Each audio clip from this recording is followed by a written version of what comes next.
बिस्मिल्लाहिर्रहमानिर्रहीम, अस्सलाम वालेकुम। ट्रेडिशनल कुकिंग की तरफ से एक नई मज़ेदार चटपटी सी रेसिपी में आप सबको दिल से खुश आमदीद।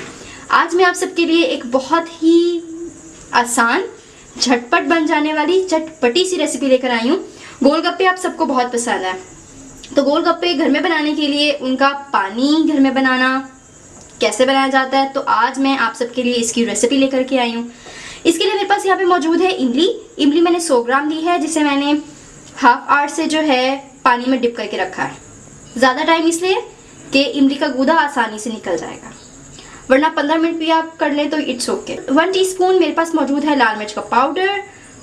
1 टेबल स्पून यहाँ पे मेरे पास मौजूद है लेमन जूस।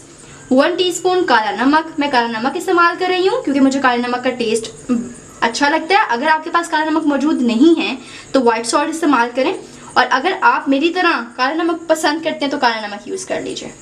2 टेबल स्पून यहाँ पे मेरे पास मौजूद है शुगर।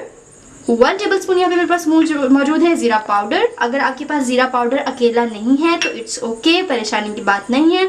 आप 1 टेबल स्पून गरम मसाला पाउडर भी ले सकते हैं, इससे थोड़ा सा ज़्यादा चटपटा हो जाएगा, मसालेदार हो जाएगा पानी। यहाँ पे 1 टीस्पून मेरे पास मौजूद है अजवाइन, और मैंने 1/4 टीस्पून कलौंजी ऐड की है। कलौंजी में शिफा होती है, इसलिए मैं अपने खानों में ज़्यादातर इस्तेमाल करना पसंद करती हूँ। और यहाँ पे 1 जग पानी मौजूद है। तो सबसे पहले गोलगप्पों का खट्टा मीठा चटपटा सा पानी बनाने के लिए मैं यहाँ पर इमली का गूदा तैयार करूँगी। तो चलिए बनाना स्टार्ट करते हैं। इमली का गूदा मैंने तैयार कर लिया है, इसे अच्छे से छान लिया है, और अब हम पानी तैयार करेंगे। एक जूसर ब्लेंडर ले लें, इसमें इमली का गूदा ऐड कर दें और बाकी तमाम स्पाइसेस बारी बारी ऐड कर दें। लेमन जूस, अजवाइन और कलौंजी, लाल मिर्च पाउडर, शुगर और एंड में काला नमक। अब मैं इसमें ऐड करूंगी पानी और इसे अच्छे से ब्लेंड कर लेंगे। तो चलिए इसे ब्लेंड करते हैं। अल्हम्दुलिल्लाह सुम्मा अल्हम्दुलिल्लाह, गोलगप्पों का खट्टा मीठा सा पानी बनके बिल्कुल तैयार है। इस वक्त इतनी मज़ेदार मसालों की खुशबू आ रही है ना कि मैं क्या बताऊँ आपको। आप घर में ज़रूर ट्राई कीजिएगा और फिर मुझे बताइएगा कि आप लोगों की रेसिपी कैसी बनी।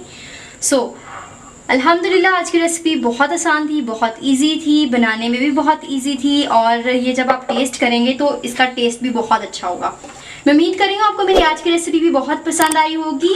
मिलती हूँ आपसे एक नई रेसिपी में। जब तक आप ऐसा कर लें कि अगर तो आप मेरे चैनल पर नए हैं तो आप मेरे चैनल को सब्सक्राइब कर लें, और अगर आपने मेरा चैनल सब्सक्राइब किया हुआ है तो इस वीडियो को लाइक कर दें, थम्स अप कर दें, फ्रेंड्स फैमिली में शेयर भी कर दें, ताकि मेरी नई आने वाली वीडियोस आपको बर वक्त मिलती रहें। तो मैं आप लोगों के लिए डेली बेसिस पे नई नई मज़ेदार सी रेसिपीज़ लेकर आती रहती हूँ, और आप लोग मेरी वीडियोस पे आते हैं, जो लोग मेरी हौसला अफजाई करते हैं उनका दिल से शुक्रिया। तो सादी शेख को दे इजाज़त, मिलती हूँ एक नई रेसिपी में। अपना ख्याल रखिएगा। अल्लाह हाफ़िज़।